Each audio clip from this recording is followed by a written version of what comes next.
좋을 것 같아요. 네, 에스라 9장 1절에서 15절입니다. 배경 보기를 여러분 뭐 늘 잘 읽으시지만 그래도 에스라 꼭 읽어보시면 좋을 것 같아요. 배경 보기가 여러분 큐티 묵상할 때 또 순모임 준비할 때 중요한 어, 근거가 되는 부분이기 때문에 꼭 한번 개열적으로 읽어보시면 좋을 것 같고요. 네, 바로 우리 질문으로 한번 들어가 보도록 하겠습니다. 첫 번째 묵상 질문의 주제는 범주의 앞장선 지도자들입니다. 질문이 다음과 같습니다. 관리들이 에스라를 찾아와 보고한 내용은 무엇이었나요? 자, 우리 1절과 2절을 같이 한번 읽어보도록 할게요. 자, 1절과 2절 함께 읽습니다. 이런 일을 마치고 나자 관리들이 내게 와서 말했습니다.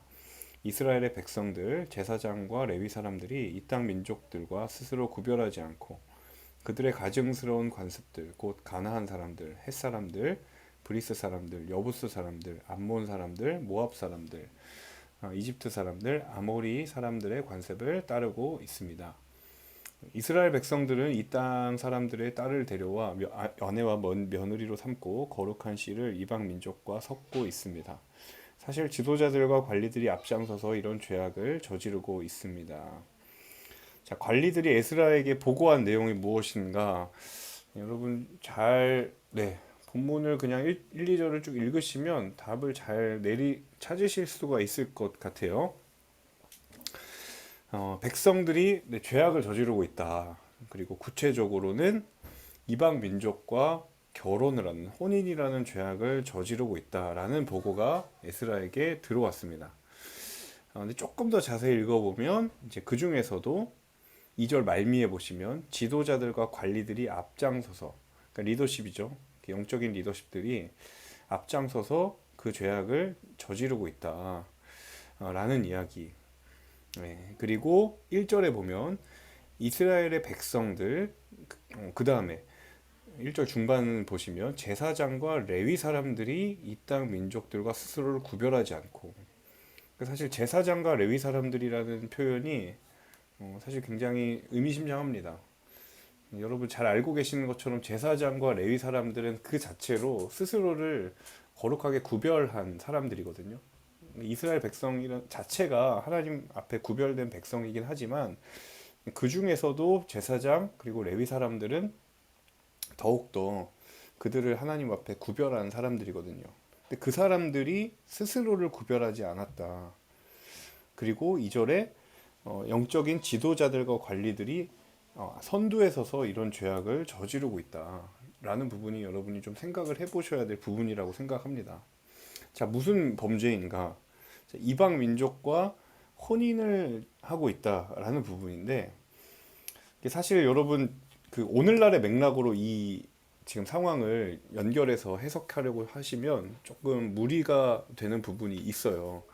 그래서 여러분 이 당시에 이 이방 민족과의 혼인이 어떤 의미를 갖는지, 이게 왜 하나님께서 싫어하는 것이고 왜 하나님이 그걸 죄라고 말씀하셨는지 이 부분을 여러분이 배경으로 좀 알고 계셔야 이게 이제 적절한 큐티의 적용 지점으로 들어갈 수가 있다라는 거죠. 그래서 제가 이 부분을 이 1번 질문에 관련해서 말씀을 드리려고 합니다. 자, 간단하게 좀 제가 상황 설명을 좀 드리면, 지금 이 에스라의 배경이 되는 상황이 어떤 상황인가 하면, 그 남유다의 그 바벨론으로 포로로 끌려갔던 이 포로된 사람들이 남유다로 돌아온 상황이에요. 포로로 끌려갔던 사람들이 이 에스라에 보면 두 번에 걸쳐서 들어오거든요. 첫 번째는 이제 1차로 들어올 때가 이제 주전 539년에 이 바벨론 다음에 나타난 강대국이었던 페르시아, 바사라고도 하죠. 페르시아 왕의 고레스라고 하는 사람이 이제 남유다의 포로들을 바벨론에서 이제 돌아가라고 명령하는 첫 번째 귀환이 나옵니다. 네. 그게 이제 에스라 1장 2절 3절에서 그 기록이 장면이 되어 있고요. 그리고 나서 이제 6장이 지나고 그로부터 한 80년이 지난 이후에 두 번째 무리들이 바벨론에서 이제 고국으로 다시 돌아옵니다. 두 번째 포로 기한이 또 일어나요. 이 페르시아의 고레스 왕이 남유다의 포로로 끌려갔던 백성들을 바벨론에서 이제 고국으로 돌아가라고 했던 것은 사실 표면적으로는 이 페르시아가 펼쳤던 어떤 그 관대한 종교 정책의 일환이었지만 성경에서는 그것을 하나님이 이방의 종 고레스를 들어서 사용하신 하나님의 철저한 섭리와 하나님의 계획하심 가운데 있었던 사건으로 해석이 되죠. 네. 그래서 두 번째 포로, 그러니까 첫 번째 포로 기한이 끝나고 나서 약 80년이 지나고 난 뒤에 두 번째로 그 포로된 무리들이 예루살렘으로 귀환하게 됐을 때 이 귀환의 무리들의 우두머리가 누구였냐면 바로 이 에스라였어요. 이 에스라의 직업이 제사장이기도 했고 그리고 학사, 말씀을 가르치는 사람이었죠. 에스라가 이 사람들을 데리고 돌아와서 가장 먼저 기도하면서 생각했던 부분이 무엇이냐면 이제 이 남유다 사람들의 이 신앙의 그 순전함, 순수성을 어떻게 회복시키고 지켜나갈 것인가에 대한 부분을 고민하기 시작합니다. 왜냐하면 이 에스라가 남유다가 멸망했던 과정들을 잘 알고 있었거든요. 그 옛날 이 나라가 어떤 과정으로 멸망을 했는지를 이 에스라는 잘 알고 있었기 때문에 이제 돌아왔을 때 이들이 다시 그 역사를 반복해서 되풀이하지 않으려면 우리가 어떻게 해야 되는지에 대한 생각을 했고 그리고 그것에 대한 답을 가지고 있었어요. 그게 무엇이냐면 하나님 앞에서 이들의 신앙의 영적인 순수성을 지켜야 한다. 그 중에 하나가 무엇이었냐면 바로 혼인에 대한 문제였어요. 결혼에 대한 문제였어요. 왜 결혼에 대한 문제를 그들이 생각을 하게 되었는가 하면 이 당시에 이제 그 열왕기상 열왕기 하에 보면 그 북이스라엘과 남유다가 점점 멸망을 하러 가는 그 과정 중에 굉장히 결정적인 순간마다 이방 민족과의 혼인, 국가 지도자들이 이방 민족과 정략적으로 혼인 관계를 맺습니다. 그러니까 나라의 어떤 위기를 그 강대국과의 혼인을 통해서 그것을 타개하려고 했었던 시도를 하는 거죠. 문제는 무엇이냐면 이 당시에 이 이방 민족의 여인을 결혼을 한다라고 한다라는 그 의미는 무엇이냐면 그 이방 민족의 가문이 믿고 있는 그 신을 내가 인정하고 받아들인다라는 것을 의미했다라는 거야. 이게 결정적인 차이가 있는 거죠. 그냥 단순히 결혼을 한다는 의미가 아니라 그 상대방 가문이 믿고 있는 하나님이 아닌 다른 신의 그 종교의 테두리를 내가 인정하고 받아들이겠다라는 것을 의미했다라는 거예요. 그래서 이제 열왕기의 역사에 보면 북이스라엘이든 남유다든 이 나라가 멸망의 변곡점 가운데는 항상 이 부분이 있었어요. 왕들이 그 이방 여인과의 혼인을 통해서 이방의 바알 신이든지 아세라 신이든지 이런 신들이 계속 들어왔죠. 유입이 됐죠. 겉으로 보기엔 별거 아닌 듯 싶었지만 결국에는 이 부분이 이 이스라엘이라고 하는 국가 공동체의 영적인 뿌리를 흔드는 셈이 돼버리고 말한 거예요. 그래서 그 결과가 곧 북이스라엘과 남유다라는 멸망이라는 결과로 이어갔던 것이죠. 근데 에스라가 그걸 너무 잘 알고 있었어요. 이 국가의 멸망의 상황을 회고하면서 복귀하면서 이 나라가 다시 그 상황을 맞지 않기 위해서 우리가 어떻게 해야 되느냐. 그게 바로 이 신앙의 영적인 순수성을 지켜야 된다. 하나님 앞에서 그 신앙의 순전함을 어떻게 우리가 회복하고 지킬 것인가. 이제 우리가 포로의 생활이 끝났고 고국으로 돌아왔지만 상황은 나아졌지만 그럼에도 불구하고 여전히 우리에게 주어져 있는 이 영적인 숙제를 우리가 어떻게 해 나아갈 것인가에 대한 부분이 이 영적인 리더였던 에스라에게는 굉장히 중요한 문제였다는 것이죠. 자, 그런데 여러분 그 오늘 이 해당되는 본문의 1절에 맨 앞부분에 이런 표현이 있거든요. 1절에 보시면 이런 일을 마치고 나자라는 표현이 있어요. 이런 일을 마치고 나자. 자, 이런 일 바로 모르긴 해도 앞부분에서 일어난 일을 지칭하는 표현이겠죠. 자, 이런 일이 무슨 일이었냐면 자, 앞선 9장 앞부분, 그러니까 1에서 8장 사이에 어떤 일이 일어났는지 대략적으로 제가 설명을 드리자면 1장에서 6장 사이에는 포로에서 돌아온 남유다 사람들이 성전을 다시 짓는 이야기들이 쭉 이야기 나옵니다. 그리고 성전을 다시 짓고 그 성전을 하나님께 봉헌하고 이들이 유월절을 지키는 모습이 6장 말미에 나와요. 그리고 나서 7장에 아까 제가 두 번째 2차 포로 귀환이 일어났다고 했죠. 에스라를 중심으로 한 두 번째 포로 귀환자들이 돌아오는 장면이 7장에 나오고, 그리고 그 돌아온 사람들의 명단이 바로 다음 이어지는 8장에 나와요. 그러니까 정리를 하면 지금 9장 1절에서 말하는 이런 일이 마치고 났다라는 얘기는 성전이 다 지어졌고, 그리고 돌아올 사람들이 다 돌아왔고, 영적인 어떤 재건의 역사가 마무리되었고, 이제는 새로운 어떤 영적인 새로운 시대를 향한 모든 준비가 끝나 있는 상황이다라고 표현을 할 수 있다라는 거죠. 여러분, 이 부분을 좀 주목해 보셔야 합니다. 왜냐하면 문제가 그때 일어났다는 거예요.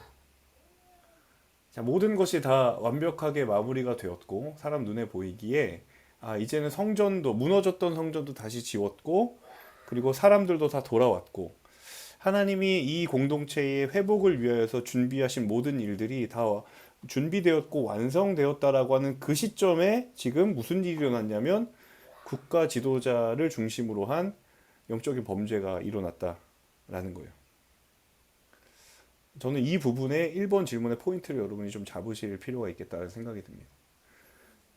다른 상황이 아니라 문제 한복판이 아니라 모든 일이 다 마무리되었고 이제 잘 되는 일만 남은 그 상황에서 보이지 않는 곳에서 이스라엘 백성들의 공동체에 어떤 영적인 누수가 일어나고 있었다라는 거예요. 이방 사람들의 딸을 데려와서 아내와 며느리로 삼는 일이 벌어지고 말았던 거죠. 그리고 심각한 사실은 아까도 말씀드렸던 것처럼 그 일이 영적인 리더십을 가져야 할 지도자들 중심으로 먼저 시작이 되었고, 네, 그랬다라는 거죠. 자, 여러분 어떻게 생각하시나요? 모든 새로운 출발을 위한 모든 준비가 다 끝났다고 생각하는 상황에서 전혀 예상치 못한 곳에 위기의 불씨가 꺼지지 않고 있었다. 여러분 우리의 삶에 이 부분을 늘 적용할 수 있는 부분인 것 같아요. 믿음의 도전이라고 하는 것, 어떤 신앙의 위기라고 하는 것이 그냥 정말 고난의 한복판, 문제의 한복판에서는 그냥 누가 보아도 분별이 가능하죠. 이건 위기고 고난이다. 근데 참 분별이 어려운 건 무엇이냐면 누구도 위기라고 생각하지 않은, 누구도 이게 영적인 분별이 굳이 필요하지 않다라고 생각하는 그 상황에서 보이지 않는 곳에 영적인 위기가 존재할 수도 있다라고 하는 그 영적인 분별력을 가진 사람이 우리에게는 필요하다. 이 시대에 필요하다라는 거예요. 문제가 벌어지지 않을 것이라고 생각되는 상황, 아무런 문제가 없을 거라고 생각되는 곳에서도 늘 영적인 위기의 요소는 존재한다. 그리고 사단은 언제나 늘 그 작은 틈을 공격한다. 그게 공동체이든 아니면 개인의 문제이든 그것은 동일하다는 거예요. 지금 이 에스라 본문은 공동체의 위기에 대해서 이야기를 하고 있지만 이것을 우리 개인에게 좀 가지고 와보자라는 거예요. 이제 모든 좀 뭔가 한 고비가 넘어갔다. 이제 좀 내가 영적으로 좀 이렇게 궤도에 좀 올랐다라고 생각을 할 때 그때가 위기일 수도 있다라는 것을 오늘 이 본문은 우리에게 또 이야기해주고 있다라는 거예요. 그냥 누가 보기에도 다 저건 정말 위기의 상황이야라고 생각하는 상황이라면 분별이 어렵지 않은데 참 분별이 어려운 건 그렇지 않은 반대의 상황 가운데 우리가 있을 때 어떤 분들은 이 말이 도저히 동감이 안 되는 정말 위기의 한복판에 계신 분도 있을 거라고 생각합니다. 하지만 늘 그런 상황에만 우리가 있지는 않거든요. 마치 이제 곡선을 그리는 것처럼 그런 위기의 순간에 있다가도 어느 순간이 지나가면 또 내 신앙의 궤도가 마치 정상 범주에 올라가 있는 듯한 그런 느낌이 들 때 이제는 정말 성전도 다 지어졌고 본문의 표현처럼 돌아올 사람 다 돌아왔고 이제 새 출발을 하면 되겠구나라는 그 시점에 우리의 그 영혼의 성전에 깨어진 곳은 없는지, 빈틈은 없는지, 물이 새는 곳은 없는지, 여러분 영적인 유혹과 공격은 오히려 위기의 상황보다는 평안의 상황을 더 선호한다는 사실을 꼭 기억하셔야 합니다. 저 1번 질문이 굉장히 중요한 포인트가 여기에 있다고 생각해요. 1절에 이런 일을 마치고 나자라는 표현을 많이들 주목을 안 하셨을 거라고 생각합니다. 그런데 굉장히 중요한 표현이에요. 네, 1장에서 8장 사이 벌어졌던 일을 좀 생각을 해본다면 지금 완벽하게 모든 새 출발의 준비가 끝난 상황이 되었을 때 지금 이 일이 일어났다. 이들이 남유다의 포로로 끌려갔을 때 이 일이 일어난 게 아니라는 거예요. 다 돌아와서 하나님이 우리를 구원해 주셨다. 하나님 내게 은혜 주셨다라고 다들 저마다 생각하고 있을 때 지금 이 일이 일어났다는 사실입니다. 그래서 분별이 참 어려운 것이고 하지만 그럼에도 불구하고 그 분별은 우리에게 꼭 필요한 것이고 우리가 구해야 될 것이다라는 사실이죠. 저는 저에게 이런 질문을 한번 해봤어요. 교환에도 써놨지만 적용 질문. 내가 영적인 위기나 유혹에 정말 자주 넘어지는 때가 언제인가를 좀 생각을 해봤어요. 문제가 다양해서 어려운 게 아니라 늘 넘어지는 그 문제. 우리 각자에게는 다 있을 것 같아요. 조금씩 다르겠지만. 내가 영적으로 위기나 유혹에 빠져서 자주 넘어지는 때, 혹은 그런 상황, 혹은 그런 요소는 무엇인가. 오늘 다시 한번 이 본문을 보면서 다시 한번 생각해 보게 되고, 그리고 그 순간을 그럼 오늘 이 본문의 상황을 비추어 봤을 때, 나는 어떻게 이겨내고 극복해야 할까? 그 부분에 대해서 한번 생각을 해보시면 좋을 것 같다라고 말씀을 드릴 수 있을 것 같습니다.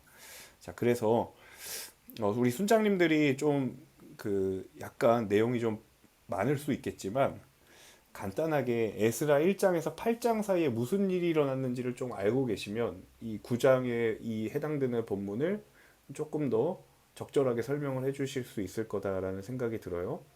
그래서 남유다 포로로 끌려갔던 남유다 백성들이 1차에 걸쳐서 한번 돌아왔고 그리고 그 사이에 성전이 재건됐고 그리고 에스라를 중심으로 해서 두 번째 포로 기한이 일어났다. 그게 이제 8장까지 이루어진 일이다.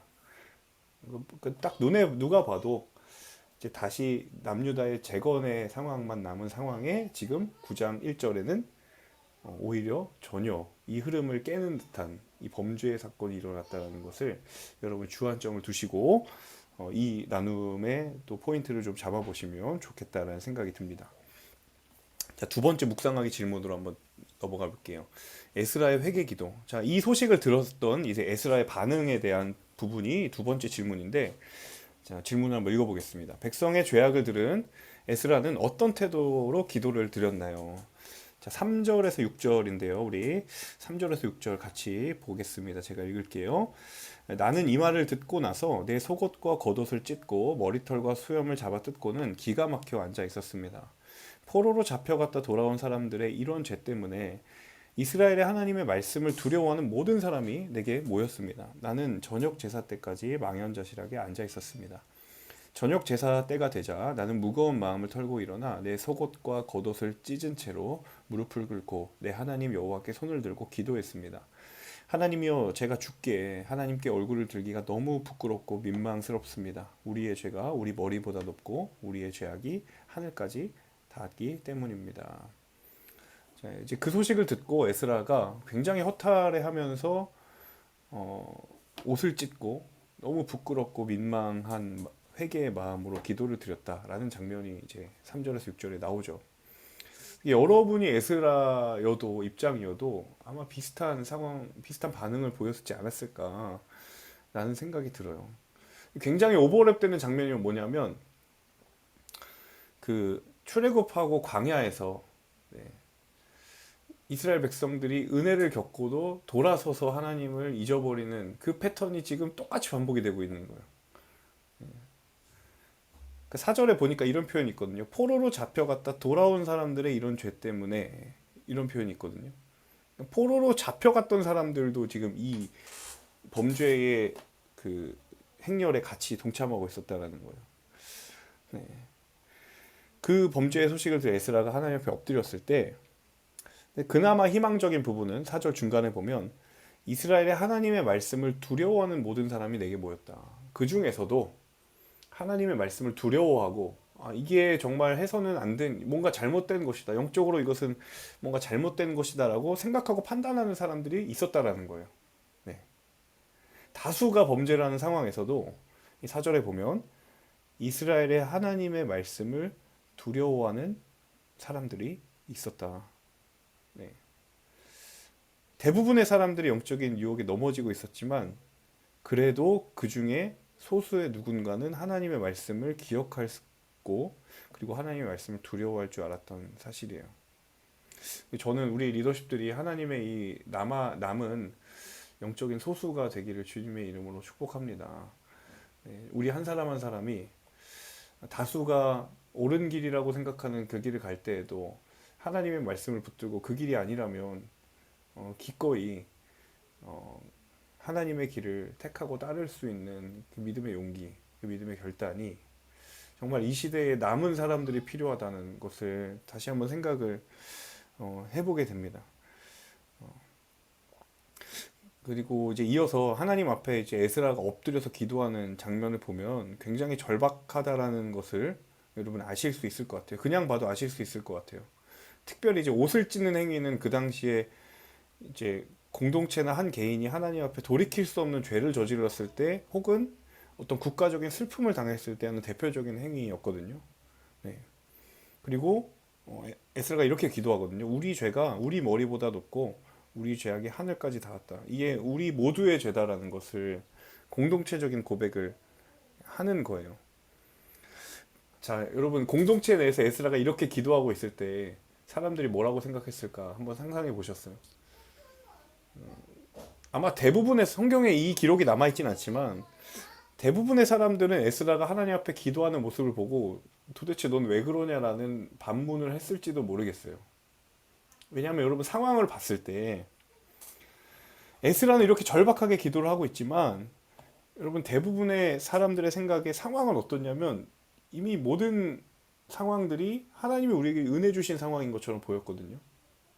성전도 다 재건이 됐고 끌려갔던 포로된 백성들도 다 돌아왔고 이제 하나님이 정말 우리에게 새 출발의 기회를 주시는구나라고 대부분의 사람들이 그렇게 착각 아닌 착각을 하고 있었을 때 에스라가 지금 이렇게 기도하고 있는데 이 사람들의 눈에는 이 에스라의 행동이 굉장히 어울리지 않아 보였을 것 같아요.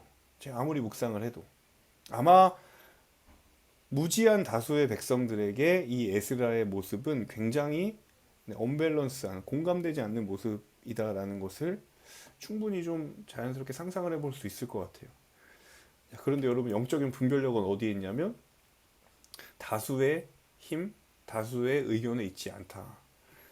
늘 하나님의 일들, 하나님의 역사를 보면 하나님 편에 서 있었던 영적인 소수, 하나님의 남은 자들, 이사야에서 말하는 이 하나님의 남은 자들, 하나님 앞에 나라가 망하는 상황 가운데서도 깨어 있어서 그 영적인 소수가 하나님의 뜻을 붙들고 그들에 의해서 하나님의 역사가 비록 그 나라가 멸망할지라도 그들에 의해 또 다른 역사가 이어져 갔던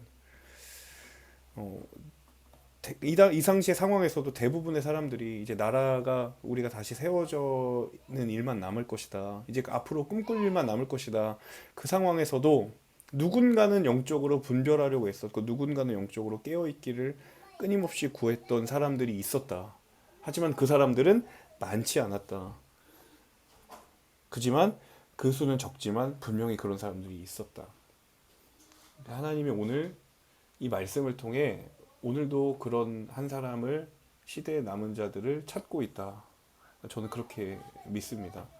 여러분 두 번째 질문을 보면서 다수는 에스라의 회개의 기도, 옷을 찢고 그 당시에 이 사회 통념상 옷을 찢는다라는 건 국가적인 위기나 슬픔이 왔다라는 것을 의미하는데 그 사람의 옷을 찢는 거 보고 에스라가 그, 그 평민이 아니잖아요. 제사장이고 학사잖아요. 리더십이잖아요.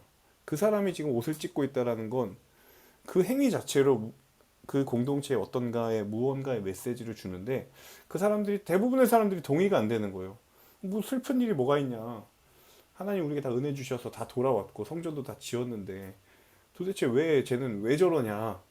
그러고 있을 때 이 사절에 나와 있는 이 하나님의 말씀을 두려워하는 사람들과 그 소수에 남아 있었던 에스라를 중심으로 한 그 사람들은 정말 이 상황이 재건의 상황인가 아니면 진짜 무너져 있는 영적인 재건을 한 이후에 우리가 꿈을 꾸어야 하는 상황인가 분별하는 사람도 있었다라는 거예요.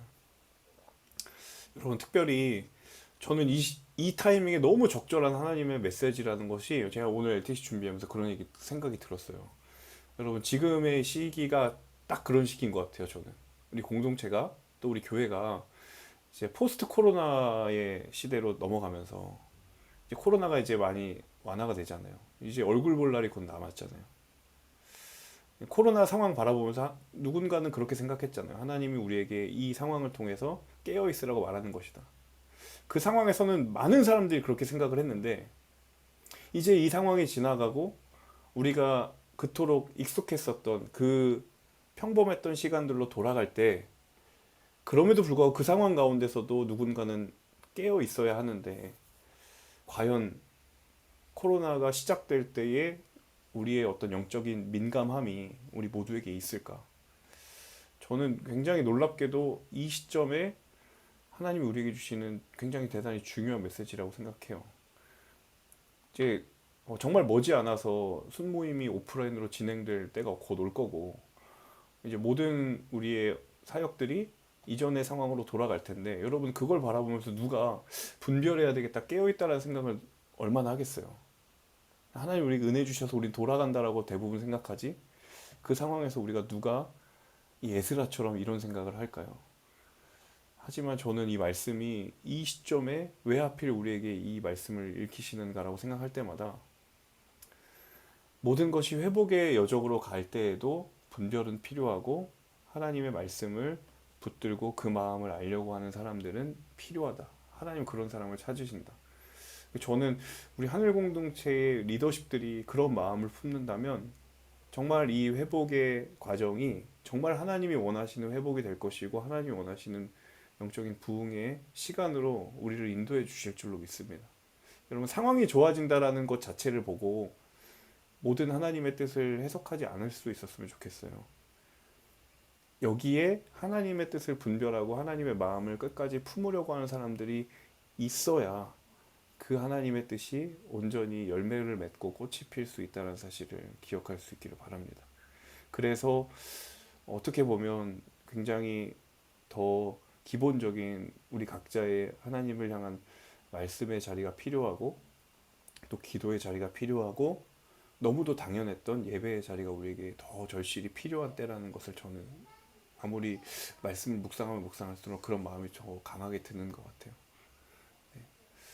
그래서 여러분 그런 영적인 분별력이 필요한 시기가 바로 지금이다라는 생각을 다시 한번 하면서 하나님 회복의 시간을 주는 것은 분명한데 이 회복이 정말 하나님이 원하시고 하나님이 인도하시는 회복이 되기 위해서는 하나님 내가 무엇을 생각하고 또 하나님의 어떤 마음을 가져야겠습니까? 여러분 그것을 구하고 또 하나님 앞에 네, 엎드려 기도할 수 있는 하나님의 뜻을 구할 수 있는 정말 이 시대의 남은 자가 우리 모두가 될 수 있기를 주님의 이름으로 축복합니다.